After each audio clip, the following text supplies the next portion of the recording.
Here we go. Oh. Yeah. Are we there?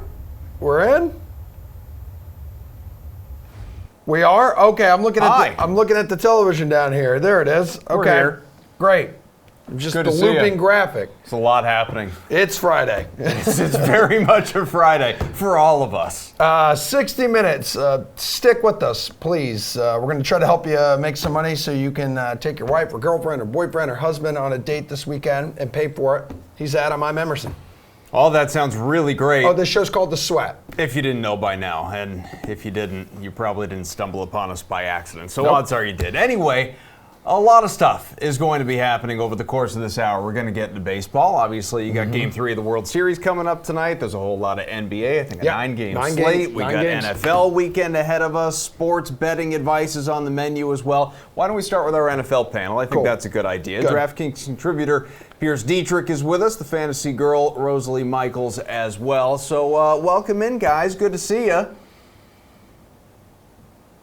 Well, either we can't hear them or they're not enthusiastic. Okay, great. This show could not be more perfect right now. Guys, this is the Chalk Report. I hope you can hear us. I hope you can see us. We are going to start with you, though, Pierce. When you tell us who will be the chalk at each position, so please tell me who the chalk will be at quarterback. Deshaun Watson's going to be the chalk at quarterback. He's got the matchup. Obviously, he has the skills. But what really happens is he's got all the weapons around him. People are debating whether DeAndre Hopkins or Michael Thomas is the better play this week. And Michael Thomas might be the better play independently. But when you factor in the weapons around him, then you say, well, DeAndre Hopkins, and then I can also take Deshaun Watson. And so the combo is going to push up Watson's ownership. And then also you've got Fuller out. So then if you can't afford Hopkins, then you're going to take Deshaun Watson and Kenny Stills. And again, you're going to push up the Watson ownership. The Raiders are a great matchup. They're going to funnel to the pass. They stop the run. Everything looks good for Watson on paper. It's just the price is a bit of an issue. But you can also make that happen because, as I mentioned, they stop the run in Oakland, so they like to pass or let you pass. Duke Johnson is going to open up some salary. I don't think a lot of people are going to play him. He's not going to be chalky, but it opens up the many ways that you can stack with Deshaun Watson. Okay, yep. Second highest priced quarterback on the slate. Rosalie, who do you think is going to be the chalk quarterback? You want to know how you know that a guy is really chalky? Because he and I are choosing the exact same chalk, Deshaun Watson. So I think you have to know that he's going to be the chalky guy. 7,100. There's a lot of great options at quarterback, but you're still going to go with the safe guy here against Oakland. And I think, again, you're going to have that recency bias with the fact that, remember that Oakland just gave up over 46 DK fantasy points to Aaron Rodgers. So people are going to be chasing those points as well. But, you know, we might be surprised by it just a little bit just because there are some really good options on the slate this week, including if you wanted to go cheaper, Ryan Tannehill, which I think is going to be a chalky, cheap play versus Tampa Bay. Rosalie, let's stick with you. Move to running back here because you got some good matchups, good players, bad defenses. Saquon Barkley, Leonard Fournette, Todd Gurley, just to name a few. Who do you like, though? Yeah, I think it's going to be Fournette versus the Jets this week. He hasn't had less than 26 touches in the last 4 games. We like that. That gives us a really high floor. And the Jets, again, I'm going back to recency bias. The Jets just gave up 3 scores to Sony on the ground. So, well, one was through the air too. But, you know, the Jets offense run the least amount of plays per game. The opportunity is huge here. It's got a low over-under at 41, so that might turn a few people off. But I think that he's just going to be one of the top targets at running back this week. Pierce, I don't mind recency bias. Makes us sound smart every once in a while.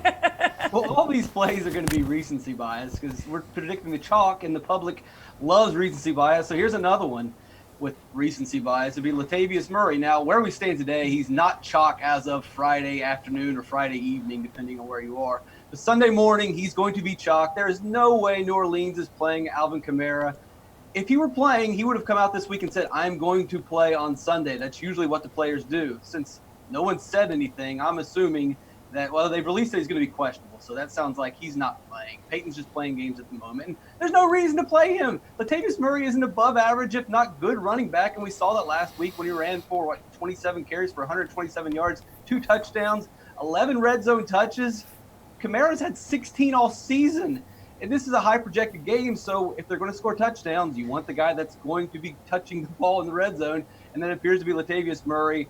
The Cardinals have a 26th and run DVOA. Yeah, it's a little risky right now because we don't know who's going to play, but I'm pretty certain that everyone's going to pay attention on Sunday, and everyone's going to jam in Latavius Murray. All right, who do you think is going to have ridiculously high ownership at wide receiver, Pierce? I'm going to go with DeAndre Hopkins, and I know it's tough to spin for these guys, but I think the public has no problem looking for value and jamming in punts because they like to stack. People like to stack, and Houston is going to be the popular stack play. There's several value options on the Houston team if you're going with Kenny Stills. But you can make it work. And again, we talk about recency bias. Finally, he had that big game last week. Now, some of the sharper players will say, oh, well, this is, you're chasing points. The public, for the most part, is pretty optimistic, and they're going to say, hey, he's finally clicking. And he's been playing well. The targets have been there. He just hasn't had the big game. Now he's finally had the big game. He's getting red zone targets. And as we mentioned before, Oakland struggles against the pass. Will Fuller is out. Everything really lines up well for DeAndre Hopkins. The only thing it hurts is he's kind of expensive. All right, Rosalie, who do you think? I'm going to move away from the recency bias and just go into straight up stud bias. I'm going Michael Thomas. He's, you know what? He's just so good. He's not the most expensive on the slate, and he's scoring 23.6 fantasy points a game. He's just so consistent, and with New Orleans having a 29.5 point implied total, he's getting the targets. He's getting 11.1 targets per game. He put up 9 catches for 131 yards versus Chicago.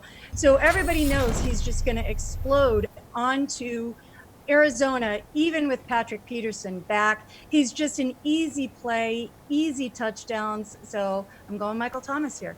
When you said stud bias, I thought maybe we'd get a shout out, like even playfully. You guys definitely have nothing. The stud bias. Absolutely nothing. Oh, thank you. All right, well, I don't buy that, so I'm going with Pierce next. Yeah, bro. Yeah, let's get out of there, huh? All right, let's talk chalky tight ends. Maybe someone like an Austin Hooper. I know personally I'd like to see that happen. Evan Ingram has a good matchup. What do you think here, Dietrich? Austin Hooper is where I believe the chalk should go. Now, the questionable status for for Matt Ryan. Matt Ryan. Yep. So the questionable status for Matt Ryan might throw the public off, but honestly, I think Matt Schaub playing will be better for Austin Hooper because you're going to see more smaller routes, intermediate route passes to him. But the public's definitely going to react to Mohamed Sanu being gone, and everyone's going to say, well, where are those going to go? Now, some people are going to say Calvin Ridley, but the reality is Sanu ran the shorter medium routes, which is where Austin Hooper is. And Austin Hooper was already their number 2 receiver. You look at the stats, 3rd in the NFL in tight end targets, 2nd in tight end yards, 1st in tight end touchdowns. He was good already. He is only going to be better.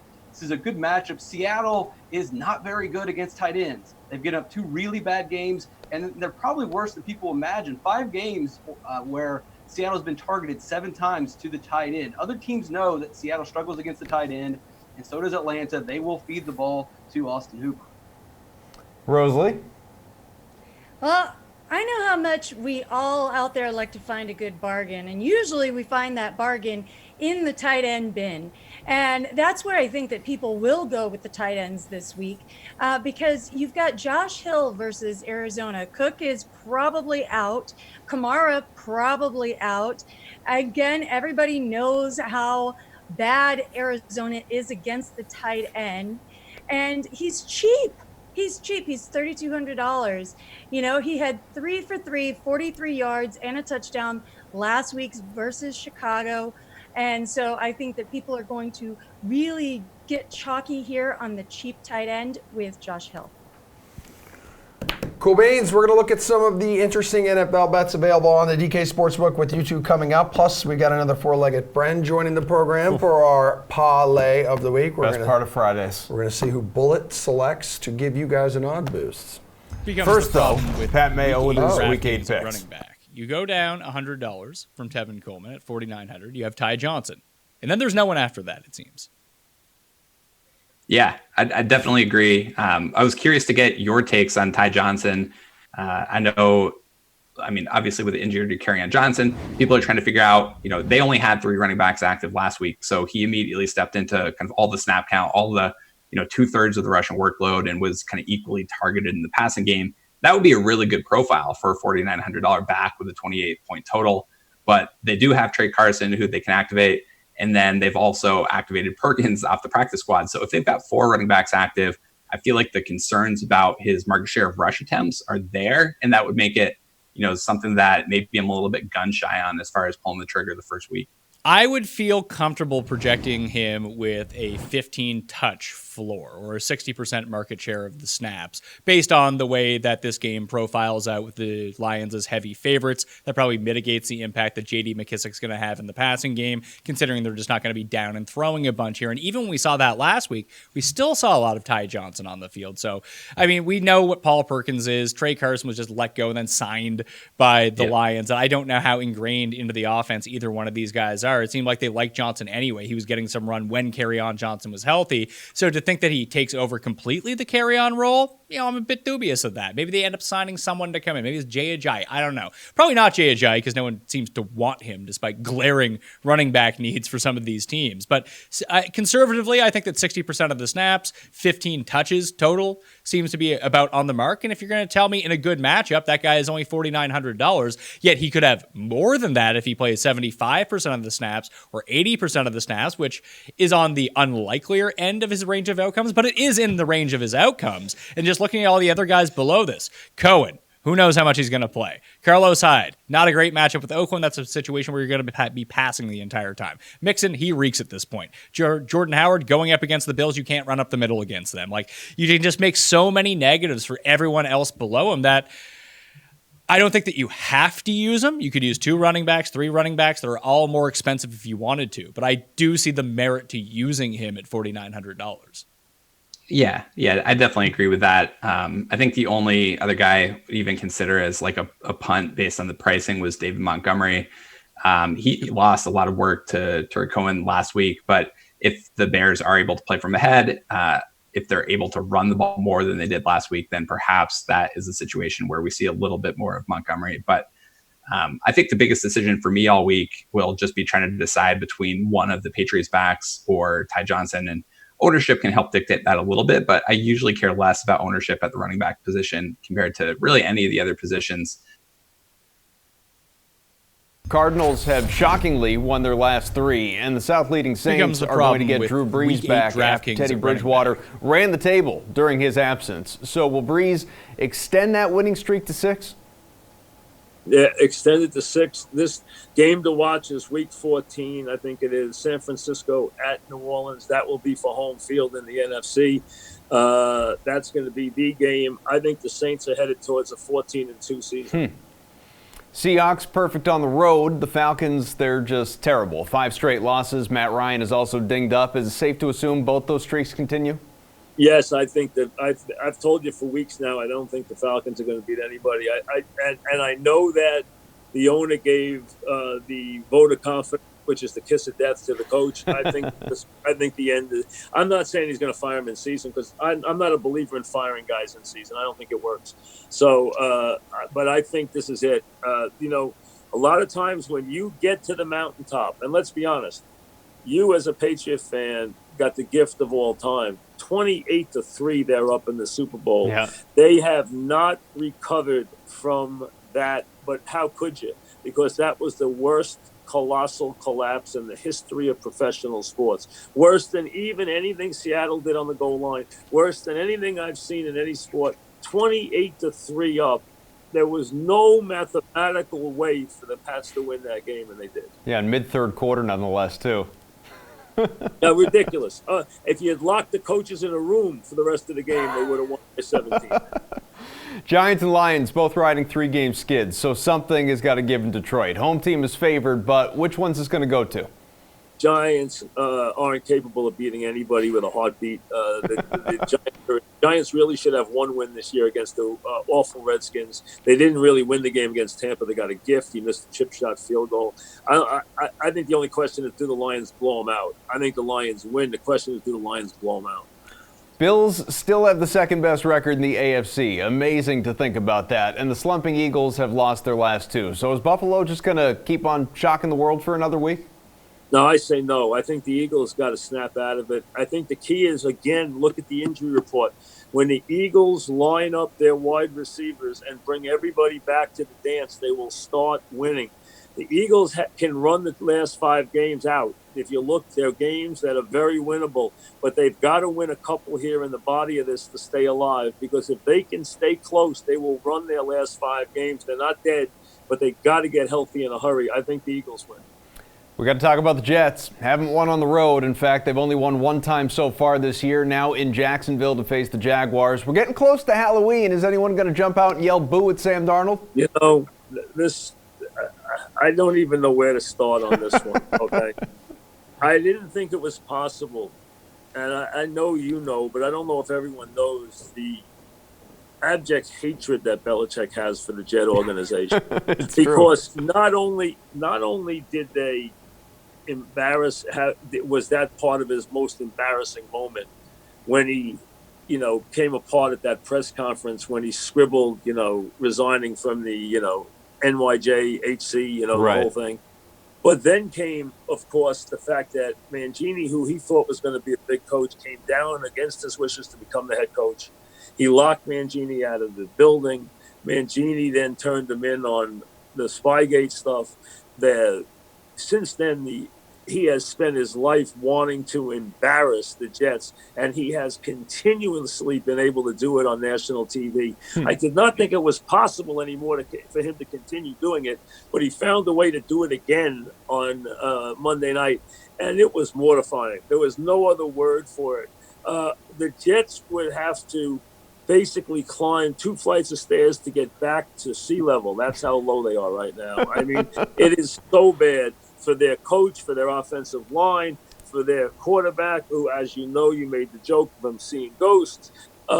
Listen, I don't know how much worse it can get. That said, Sam came back from mono and played brilliantly against the Cowboys, and then his line had no idea, and he had no idea against the Pats running zero blitz all over the field, and then disguising it, and then running it, and then disguising it, and then laughing, and it was a mess. Absolute mess, and I don't know if I would doubt they're ready to recover. It was a loss for the ages. It really was. So that's a Jags win then. I would think so. I listen. If the Jets win, fine, but I can't pick them after watching them on Monday night. I just can't. What's up, everyone? I'm Taryn Azak. Let's get into some hockey. It's a small 5-game slate in the NHL, but we still have a lot of big names to choose from who have been producing big fantasy points recently that you should run, don't walk, to grab. All 3 of these players are on the top power play line. Let's start with Bo Horvat for the Canucks. Horvat completed his first career hat trick last game. He averages 12.4 fantasy points per game and put up 45 fantasy points last game as he hit the 5+ shot bonus with a team-high 7 shots in the Canucks win over the Red Wings. He's priced at $5,900 for tonight's contest against the Capitals. Alexander Ovechkin of the Washington Capitals is a safe bet since he has pretty much produced every night. He has scored a goal in the last 3 games, and over the last 12 games, he has scored 9 goals and 14 points. He averages 18.5 fantasy points per game, and he's priced at $8,200 tonight versus the Canucks. The Ottawa Senators' Thomas Chabot averaged double-digit fantasy points over the last 4 games while playing over 25 minutes per game. He's priced at $6,200 for tonight's game versus the Islanders. You can check out DK Live in the DK Playbook for some more tips on who to roster in tonight's NHL contests. What's up, everyone? I'm Taryn Okay, we do have a baseball game going down tonight. We got the Astros, we got the Nationals. It's Game 3 of the World Series. Kind of a big deal. Yeah, I would say so. You got the heavy underdog returning home after seizing a stunning 2-game lead. And here to give us his Showdown picks is DraftKings contributor Gary and Thorne. Hello, man. How are you? Hey, guys. How's it going? It's going great. Thanks for asking. Well, be doing better if you can really educate us here. Start us off with who you're captaining.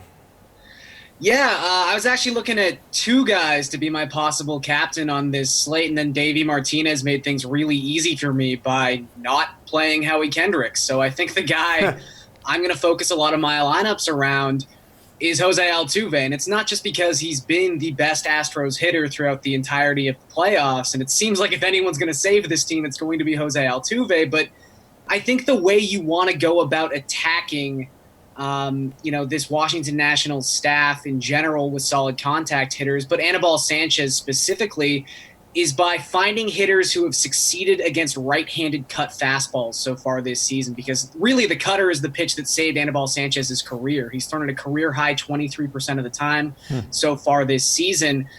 Altuve has punished this pitch all season long. He's hitting .417 off righty cutters. He's got a .375 isolated power. He's hitting in arguably the most important DFS spot in the lineup, the 2 slot for the Astros. I just think there's a lot to like about Altuve tonight. His price is high, but I think it's a spot where I'm willing to pay. Yeah, so who do you captain with him? Or who do you stack with him, rather? I'm sitting here, I'm actually reading the article you wrote on the playbook. And yeah, 14-7 for Jose in the captain spot. So who do you stack with him? That's the question. I think that while this is not necessarily your normal type of stack, I think just going with sort of a Houston Astros-esque lineup is probably the way to go. I just can't see this series going to Game 4 3-0. And I'm going to put a lot of stock in history, and I'm going to put a lot of stock in just Zach Greinke being a good pitcher. And I know we haven't seen that the 3 times he's started so far in these playoffs, but for everyone who thinks, oh, Zach Greinke, 36 years old, he's clearly just showing his age. He's clearly just showing he's a little bit over the hill at this point. Statistically, this has been like the second best season he's had in the last decade. He was phenomenal this year. I mean, home runs have been an issue in the playoffs, but they weren't at all during the regular season. 8th lowest home run per 9 at .91. He had a 6.23 strikeout to walk ratio. That was the 6th best mark among qualified pitchers in all of baseball. And he was one of only 5 qualified pitchers with a sub-1 whip. I mean, Greinke has just been phenomenal, and I think at some point that has to show through. And while the strikeout upside isn't quite there to make me want to pay up at 10-6 to make him my captain's pick, I feel perfectly fine getting him into a lineup in one of those utility slots. All right, so if you're going to go with an Astros-esque lineup, that probably means you're staying away from some of the Nationals. Is there someone, and it can be on either team, that you're just going to totally fade tonight, you want no part of? Yeah, I think Juan Soto for me is that guy. And look, this is not a knock on Soto in any way. It's just that, if you're going to have Greinke in your lineup at 10-6, you're probably going to want to avoid those high-priced national bats. It doesn't make a whole lot of sense. And I think for Soto specifically, there's a lot of logic that goes behind fading the left-handed bats against Zach Greinke. I mean, this season, Greinke only allowed a .255 WOBA to lefties. And a big part of that is just his ability to completely negate launch angle. Of all qualified pitchers, Greinke not only had the best ERA against left-handed bats at 2.48, he also had the second lowest fly ball rate at just over 23%. If you're not getting the ball in the air, you're not getting extra base hits. And Juan Soto's going to need a couple of those if he's going to bring back value at his price point. So I'm just avoiding him, and I'm going to avoid him in every lineup where I have Greinke in there. Okay, anyone cheap you can throw in the roster could give you some production here, looking for some value?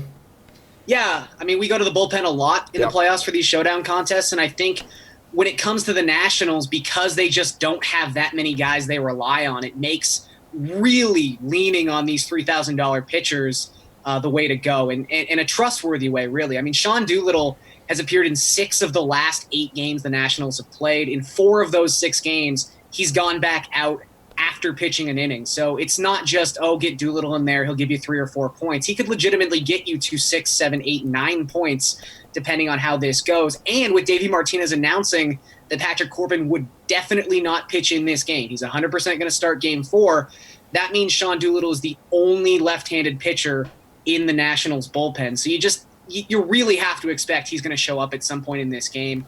And he's just one of the best pitchers in this game. So I think there's a lot to like with Doolittle. Nationals lead the series 2-0, heading home to D.C., and, well, you heard it right there. Garion likes the Astros to win this game, make this thing a little bit more interesting, and see if we can get a 4th team to come back from down 0-2 after dropping a couple of games at home. We'll find out.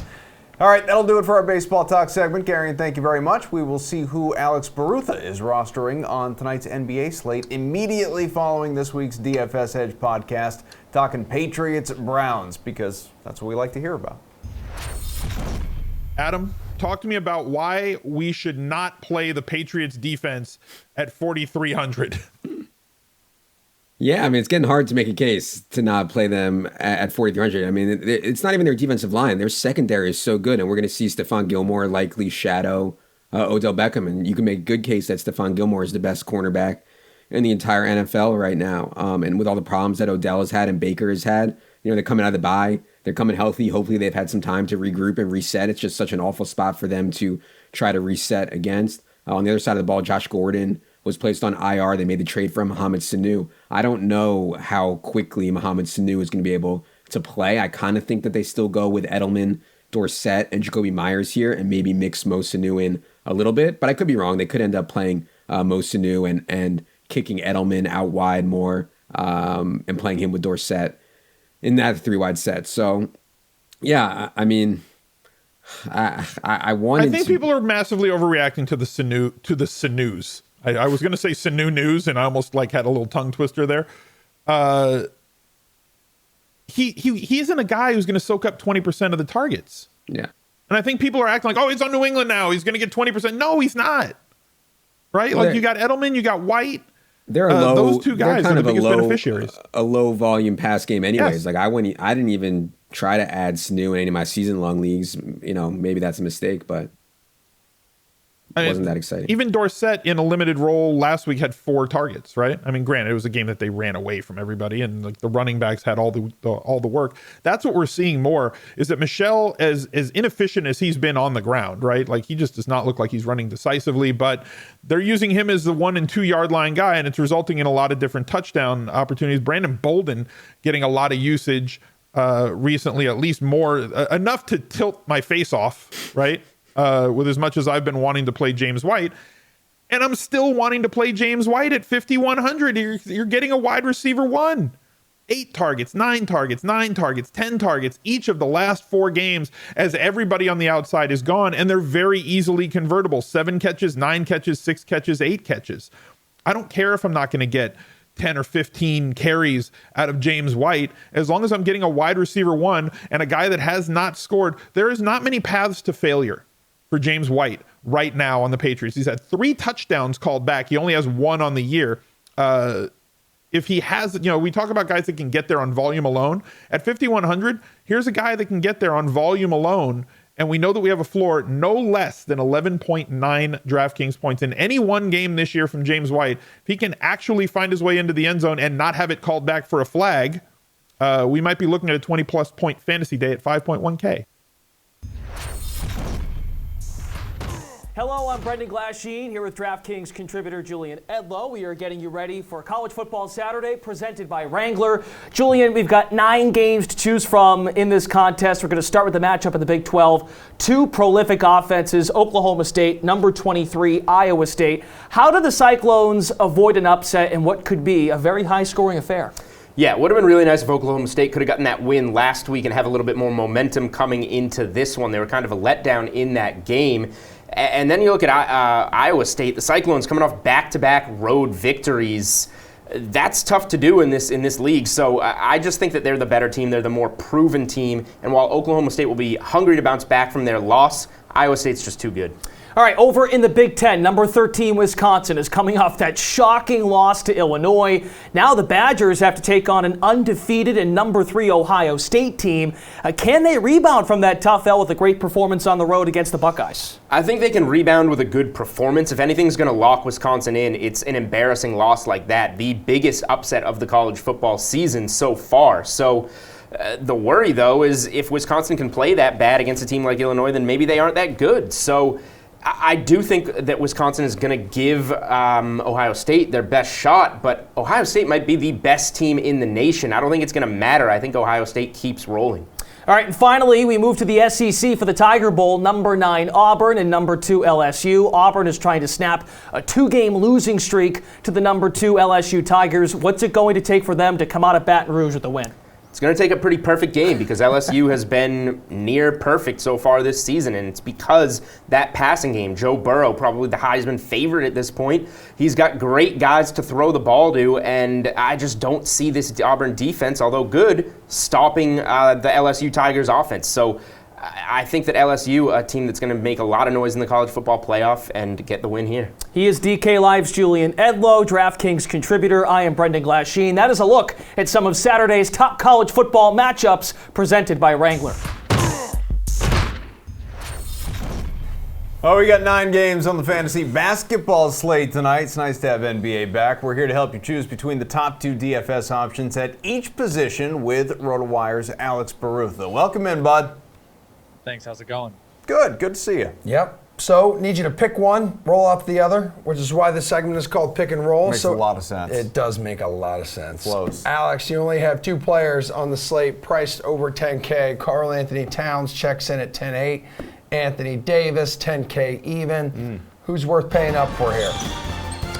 I think this is a great spot for Karl Anthony Towns. The Hornets are really, really bad. And they're missing Cody Zeller, who is their best center. So now you're getting probably the worst team in the league, missing one of the worst starting centers in the league against Karl Anthony Towns. You could have priced him at like 11K, and I still would have taken Towns here. Meanwhile, Davis is going up against a much tougher matchup against the Jazz, who have Rudy Gobert and are just a much stronger defense in general. Plus, Towns is more likely to hit threes, get you that 3-point bonus. He's definitely going to get a double-double. Towns is the way to go here. For years here in the DK office, we have been just constantly saying, it's a LeBron night, or is it a LeBron night? Seems like any night that he plays, you have to at least ask the question. So looking at the guard position, is it a LeBron night? Because he carries a point guard, small forward option there as far as his designation. You can put him wherever you think he fits best. Would you put him in?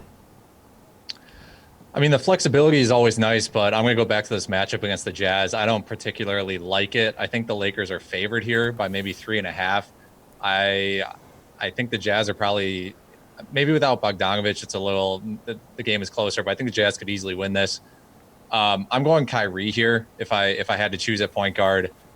He put up 50 on the Wolves the other night. That was an incredible performance. The Knicks are also very bad. I don't trust anyone in the Knicks to guard Kyrie. He's got a much easier matchup. He's just he's what the Nets are running through right now.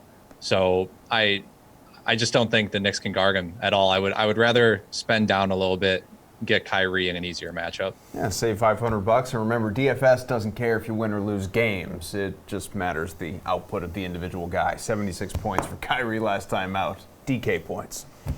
Thank you. Sure. Happy to help. James and Anthony Davis, they both have forward eligibility, but taking them out of the equation here, I mean, some other options. Siakam, 8,100. Markkanen, $100 cheaper. Both hit for more than 60 fantasy points in their first game. Either one of them have that ceiling tonight? I mean, I think these guys are both great. I mean, Markkanen has the easier matchup for sure against the Grizzlies, although Jaren Jackson Jr. is a good defender. We probably shouldn't sleep on that. I'm not really sure how Boston's defense is going to be. They're also missing Enes Kanter. That'll help the defense. Siakam is absolutely deadly around the rim, so any lack of size for Boston there is going to be a problem. I mean, I think Siakam could average 50 DraftKings points all season long. Yikes. So the fact that he's only at 8,100, I'm just going to keep playing him until he proves to me otherwise that he's not going to average 50 DraftKings points a night. Yeah, he was ridiculous, obviously, so far to start things off. So where can we find some value on this slate? Well, Marvin Bagley's out for a while. Broke his thumb the other night against the Suns. So Coach Luke Walton said he's going to start Nemanja Bjelica, who's 3,600 on DraftKings. You know, he averaged per 36 minutes last season, 15 points, 9 rebounds, 3 assists, a combined 2 steals and blocks. So he's a guy who, if they play him 35 minutes, I'm not sure he'll get there, but he could average, or he could get you 10 times value on this slate. And that would allow you, if you stick him in there, that would allow you to get guys like Kyrie, get guys like Towns in there. So I think this is a really good opportunity for value. I think his price is only going to go up from here. So this is probably the cheapest you're going to get him. I think it's a good place to play. All right, who are you going to have on your roster no matter what? Your slate-approved pick on this 9-game slate. It's Towns. I mean, cash games, GPPs, he's going up against one of the worst teams in the league who don't have good centers at all. It wouldn't surprise me if he put up upwards of 70 DraftKings points. He could have the game of his career. Would not be shocking. Alex, thanks a lot, pal. Thank you. All right, go be good. We'll catch up with you again soon. Big reveal, the parlay of the week. You know, with the dog boosting odds, you'll find out. You'll see the video. In fact, it's coming up right after this NASCAR price check with Pierce.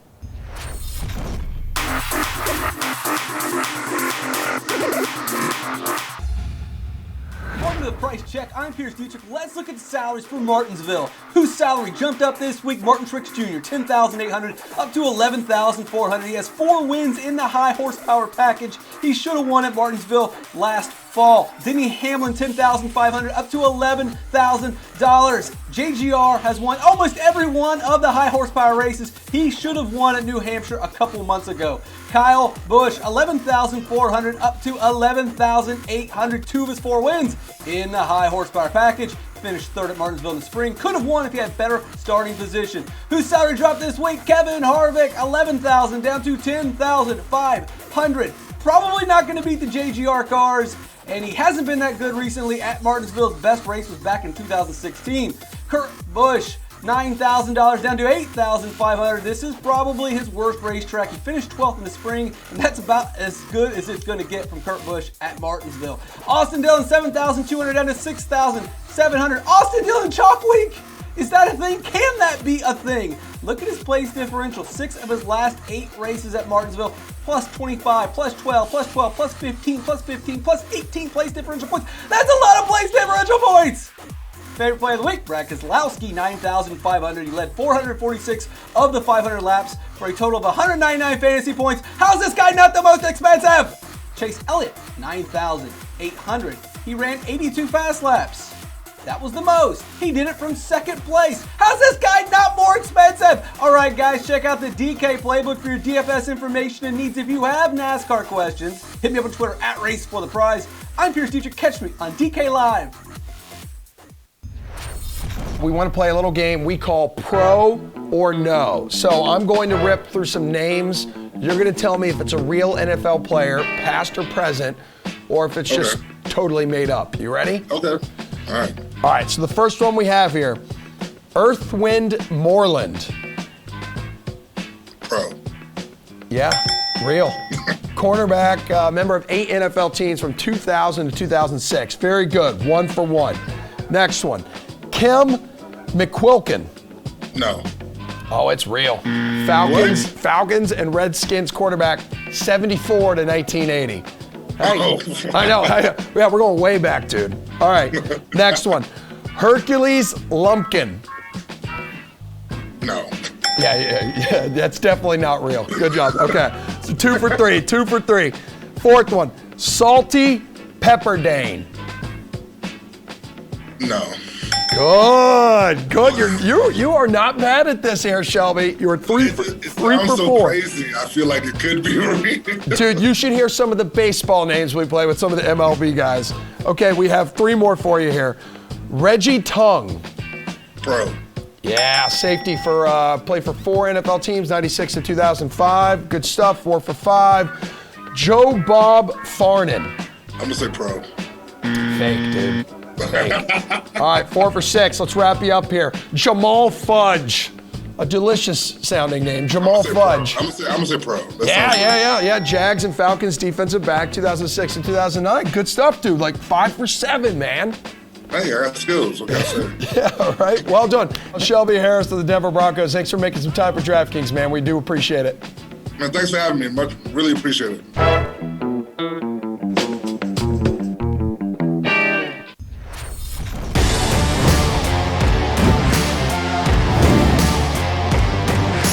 Fun one on the way here in Week 8. Packers-Chiefs in KC. This is the Sunday Night Showdown presented by KFC. Adam Kaufman with Reed Fowler and Ben Zwyman. I think you know these guys by now. Packers have won 3 in a row, Reed. Now, before I pack my stomach with these lovely wings we have in front of us, we need your Colonel's pick for your captain spot. Yeah, I think it's Aaron Jones. When you look at them going into Arrowhead, you're gonna need to lean on that run game. Like, if Mahomes is out, right, that's what the Green Bay Packers want. He's going to be off the field for a long time, the whole game, as a matter of fact. And so bring Aaron Jones. I know he's splitting carries with Jamal Williams, but he's still getting the majority of them. I like Aaron Jones here. Benji? Yeah, I like Aaron Rodgers. You saw what he did last week against the Raiders. He threw for 5 touchdowns. It looked like vintage Aaron Rodgers. He's like finally back. The offensive line's playing really well. The Chiefs have a decent pass rush, but the offensive line has only allowed 12 sacks this season. Aaron Rodgers is healthy. He can run the ball a little bit. He's got a lot of weapons, even though Devontae Adams isn't expected to play this week. So yeah, I think Aaron Rodgers, you got to go back to the well. The Chiefs are allowing a ton of yards this season. So Ben, as Reed mentioned, no Patrick Mahomes, obviously a big difference there for the Chiefs. They won't look like their normal selves, but who are some of the other guys that are going to feast on your roster? Yeah, I mean, if you're going with Aaron Rodgers, the logical thing is to go with Marquez Valdez-Scantling. He's the deep threat. He actually leads wide receivers in the NFL in plays of 40-plus yards with 5. He had a 74-yard touchdown catch against the Raiders last week. So yeah, I mean, he's not going to get a ton of targets. He's not going to get a ton of volume, but the Chiefs give up big plays and they give up a lot of yards. So Marquez Valdez-Scantling really only needs 1, maybe 2 of those big plays to return value. So I like pairing him with Aaron Rodgers. Okay, 1 vote for MVS. Who do you got? LaShawn McCoy. So I'm taking the running backs, another guy in a committee backfield. He's getting the majority of the carries and the target share since week 6. Look, at the Green Bay Packers, we see it. They're a run funnel defense, so give me McCoy. All right, that's going to do it for the latest edition of the Sunday Night Series presented by KFC. Try the new KFC wings today. These right here, they smell so good. Your choice of Buffalo Honey Barbecue or Nashville hot sauces. Their finger looking good. I can hardly concentrate.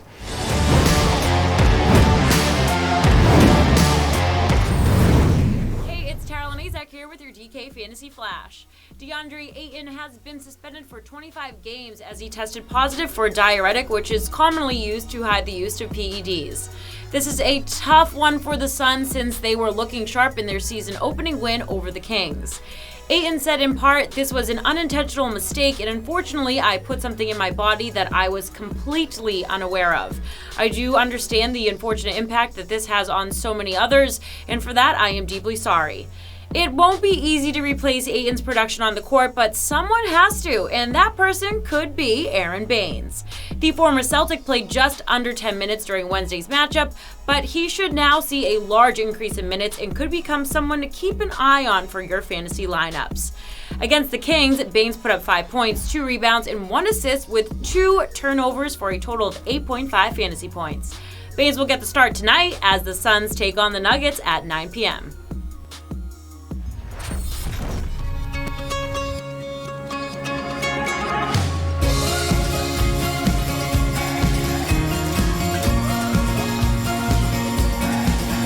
What's up, everybody? I'm Jesse Cofield from DraftKings. This is Bullet, and we're here for this week's edition of the Underdog Parlay of the Week. Bullet is going to choose which of our 3 parlay options is getting boosted, and this week we have 3 sets of underdogs, all paired up by state.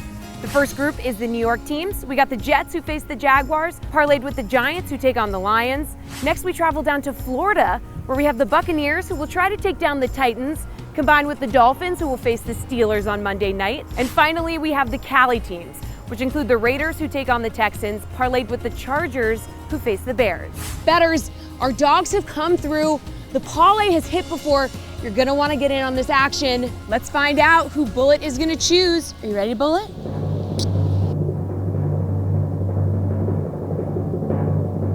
Go ahead. And we have our parlay of the week. Bullet has spoken. Bettors, you're going to want to get in on this action. The parlay has hit before. Bullet, great job.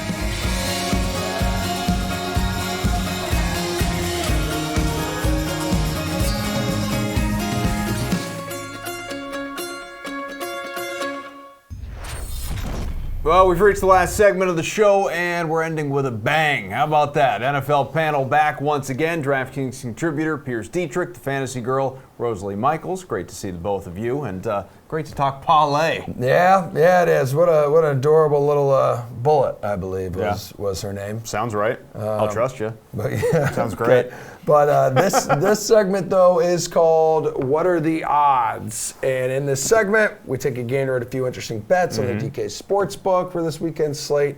And, we are going to talk about the parlay. Yeah, I mean, among them, right? I would think when we're talking odds, we're talking about odds boosting. And we've got the parlay of the week now, Raiders, Chargers, and it was Bullet. Bullet was this week's pick. Piers, how do you feel about the boost here that we're seeing from Bullet? I'm not really that interested in this play. Come on, plus 794 to 900? And look, the odds are good, but there's a reason why they're that high. I don't see Oakland staying close in this game whatsoever. And I guess the Chargers are in a good spot, but I believe in the Chicago's going to have a bounce-back game here, really good defense. And Mitchell Trubisky's not as bad as he looked the other night. I can't do this. No way.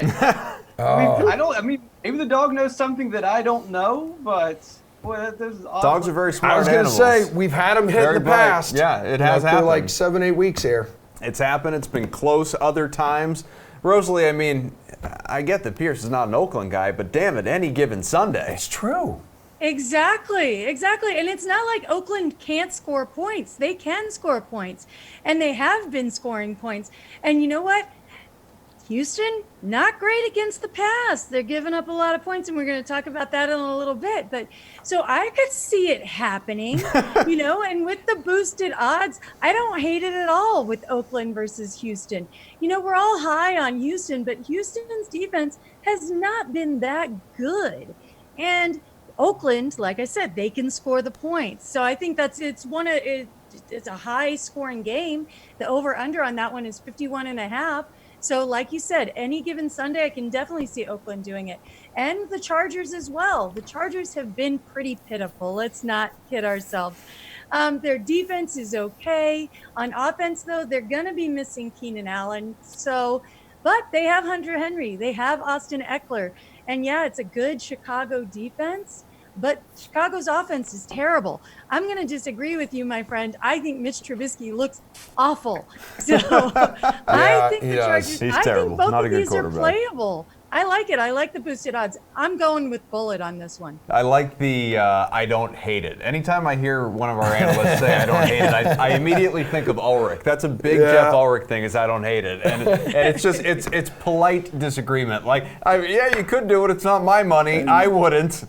I don't hate it. Yeah, But I don't hate it. I don't hate it. I don't like it. I don't hate it. So, let's talk a little more about that Raiders-Texans game, though. It is the second highest total on the slate, 51.5. Touchdown total sitting at 6.5, and it's plus 160 for the over. How much do you like that number, Rosalie? I like it a lot.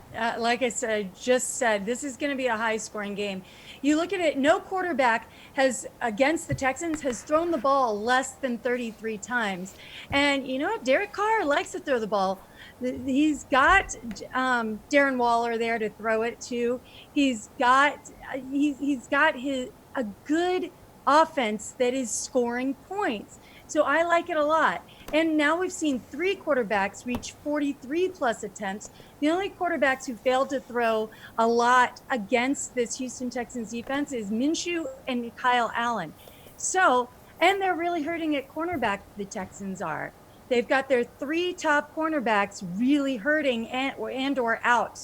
And on the other side, the Raiders just traded away their best quarterback. So I'm seeing a very high-scoring game here. Lots and lots of touchdowns. So, I think this easily goes over. Yeah, Jags would have beaten them, too, if they would have locked in that 2-point conversion there at the end. Coulda, shoulda, woulda. I can forgive. I just can't forget. Let's see, Pierce. Would you take the over here? You like those odds?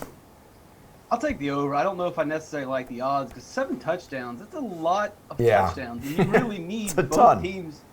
What's that? It's a ton. Yeah, I mean, you need both teams really to be firing on all cylinders. And I could see Houston, I could see Oakland getting 2 touchdowns, but if they settle for field goals or can't complete drives, then you're in a pretty bad spot. And that's pretty likely to happen with these teams. Now, they can get the touchdowns, and they move the ball through the air. Both teams should move the ball through the air pretty well. Oakland 31st past DVOA, Houston 22nd past DVOA. So as Rosalie mentioned, they're going to move the ball. It's just going to come down to can they get the ball into the end zone. I think they do. But 7 touchdowns, I would like a better payout here. The Raiders give up the 4th most points. I feel a lot more comfortable DFS-wise stacking Houston and getting those 4 touchdowns. I just don't know if the Raiders get the ball into the end zone 3 times, and that's really why I don't like the odds. I think they get over it, but I would want a better payout. All right, well, this week's biggest favorite, that's the Rams. 12.5-point spread over the Bengals. LA's touchdown total, 3.5, with the over getting you plus 115 odds. Pierce, let's stay with you. You a big fan of the over here? Yeah, I feel much more comfortable with this one, and the odds pretty much reflect that it's a more likely scenario. You've got the Bengals, who are pretty much terrible. Awful. I think 29th against the pass, 28th against the run, and then you've got Andy Dalton pretty much just giving the ball away. So I don't see how the Rams don't. I mean, they're going to have plenty of opportunities against a really bad defense to score touchdowns. 4 touchdowns, that's a lot of touchdowns again, but it's the Bengals. I don't know, maybe going to London makes things different. I mean, it's still the same design of a football field, still 100 yards. It's still the Bengals. I don't think they're going to be better than another country. The Bengals give up tons of yards. They they turn the ball over almost more than any other team. Everything lines up really well for the Rams. I mean, the only thing that I would say that would change is if there's some funky situation by going to London. And if you look at the time zones, it's really not that bad of a game for them. It's just like a typical 1 o'clock game for the Raiders or for the Rams traveling east. Yeah, I was going to ask you about that, Rosalie, just how much this messes with your body clock and that sort of thing, if you think that has any sort of an impact. I don't know. Are you going to hit the over here? Yeah, you think it would impact your body clock, but when we look at the games this year, I mean, look at that game, the Oakland game against Chicago. That was a very high-scoring game. Oakland scored a lot of points, and they were coming from the West Coast. So I'm not worried about the Rams here at all. They stand as one of the most they hold most plays per game, one of the most plays per game in the league. And Cincinnati allows the 3rd most plays per game to opposing offenses. So to his point, they are going to have a lot of opportunities. Cincinnati also allows 2.5 total touchdowns per game average away when they're the away team, which they both are in this case. And with an implied total for the Rams of 31, I like them for the 4 touchdowns. I think that they can get it. It's pretty easy for them, and they have all the weapons to do it in all their receivers and Todd Gurley. And they've been utilizing Gerald Everett a lot more as well. The only thing I don't like, I think the plus 115 is a little low. I'd like that to be a little bit higher on a 4 touchdown prop. So I'd like it to be a little higher, but I like it. All righty. Look at the Bills, favored, hosting the Eagles here. Second best record in the AFC. That's right, dude. If they win this week, doesn't make any sense, I believe it matches their best start through like 7 games since '93, which is the 4th there of those 4 consecutive Super Bowls. None of those went real well. It did not. Made them, though. Yes, they did. They got there. That counts for something. Yes, it is. Proud Getting of there you. is half the battle. All right, you can get Buffalo running back Devin Singletary at plus 285 to score a touchdown and for the Bills to win. Are those odds good enough to go with, Rosalie? I think for the Bills to win, it is. I mean, the Eagles give up a lot of points, and they allow the opposing offenses a lot of plays per game. So there's going to be, like the game before, there's going to be a lot of opportunity here. Except they don't seem to be giving that much opportunity to the run game, to the running backs in the red zone. I mean, last week they were up against Miami, and we expected them to get 30-plus carries between him and Frank Gore, and that just didn't happen. And Gore is still out-touching Singletary. That's going to continue. And you know what? The Eagles aren't nearly as good of a matchup against the run. They allow 3.32 yards per carry and not a lot of touchdowns to the running back position. Zeke did get one on Sunday, but that's with the split between him and Gore. I just don't know that the opportunity is going to be there for him. He may get lucky and get a touchdown, but I'm not buying it. You buying it, Pierce? No, the Devin Singletary hype train needs to end. Yeah. The only reason it's still rolling is because he got injured, and so now that he's back, we're jumping right back on it again. I mean, this is just a product of preseason DFS, making people have conversations about Devin Singletary. He looked good in training camp, and unfortunately, we didn't get to see him suck for like weeks 2, 3, 4, and 5. So now he gets to come back and play. And there it was last week against Miami in a great spot, and he did nothing. He broke some big plays in training camp. He never really had any good plays in preseason. The guy's out of Florida Atlantic. What are we talking about? Devin Singletary is not going to get in the end zone. even if he does have a good game, even if we give him that, he needs the Bills to win, which I think they might do, but he's got to get touchdowns when Frank Gore is probably going to get the carries. Mm-hmm. Josh Allen is going to poach touchdowns from him. He's not getting in the end zone. It's not happening. All right, Pierce, well, we've got another one for you here. Broncos taking the Colts on without, of course, Emmanuel Sanders. He is, gone at this point, traded to the Niners. So you got Cortland Sutton, should see some extra targets. His receiving yards total set for 73.5. You can have minus 112 odds for either the over or the under. Which direction are you leaning? I'm going under. I believe a lot of people are going to go towards the over. People are excited about playing Cortland Sutton. I don't know why. I get it. He's going to get more targets this week because Emmanuel Sanders is gone. But sure, he gets a little bit of a boost. Now, all the targets aren't going to automatically go to Sutton. He might get 2 or 3 more. His quarterback's still Joe Flacco. Joe Flacco is barely even a game manager anymore. He's not elite. I don't care if he is the only good receiver out there. Indianapolis is pretty good. Or at least they struggle against the run. And if I'm Denver, I'm going to want to run the ball more. It doesn't matter if Emmanuel Sanders is gone. And they didn't really get rid of Emmanuel Sanders because they loved Cortland Sutton. They got rid of Emmanuel Sanders because they got rid of Emmanuel Sanders. Denver should run the ball this week. Now, I understand that Indianapolis, 4 or 5 games this year, they have allowed 100 yards to an opposing receiver. But still, it's Joe Flacco. I don't see this big boost happening. And if I'm wrong, I'm wrong. That's fine with me. I'm not betting on Joe Flacco. Rosalie, do you see the boost? I do see the boost. It's close for me, but I'm going to lean over on this. Here's the thing. If we're talking touchdowns, then yeah, I wouldn't lean over. But we're just talking about 73.5 yards. And Cortland Sutton, with Emmanuel Sanders in there, with Joe Flacco, has failed to do that only twice this year. So with the extra targets, he will get 2 or 3 more. With the fact that, the Colts have a zone-heavy coverage, and Cortland Sutton does pretty well against zone-heavy coverage. So he has the big playability. I think that you can get most of these yards out of one of those big plays for him. So for me, I'm leaning over on this. It's close, but I lean over. Hey guys, we got a couple minutes left in the show. I want to ask you now that Patrick Mahomes has officially been ruled out for the Chiefs. I can't believe he's even on the practice field. I don't even know how it was even a consideration. There was the he video. He was supposed to be out at least 3 weeks. He dislocated his kneecap. In what world can you return a few days later and play an NFL football game? The video of the doctor popping his knee back into place. It's so bizarre. I guess if it's a kneecap and not a knee, you get the better chance. Yeah, because we didn't know if he would play, how it would kind of impact maybe the total for the game, maybe the point spread. But right now, Pierce, I'll start with you. 47.5 over under. Matt Moore is your quarterback.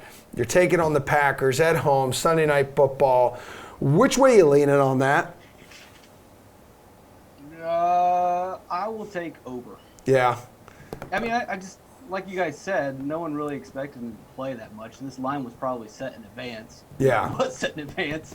So, it's just one player. I know he is a pretty amazing player, but Andy Reid has, done pretty well for himself with a lot of different quarterbacks. So, sure, it's going to be a little bit of a step backwards, but the Chiefs will be just all right. Rodgers playing out of his mind, too. Yeah.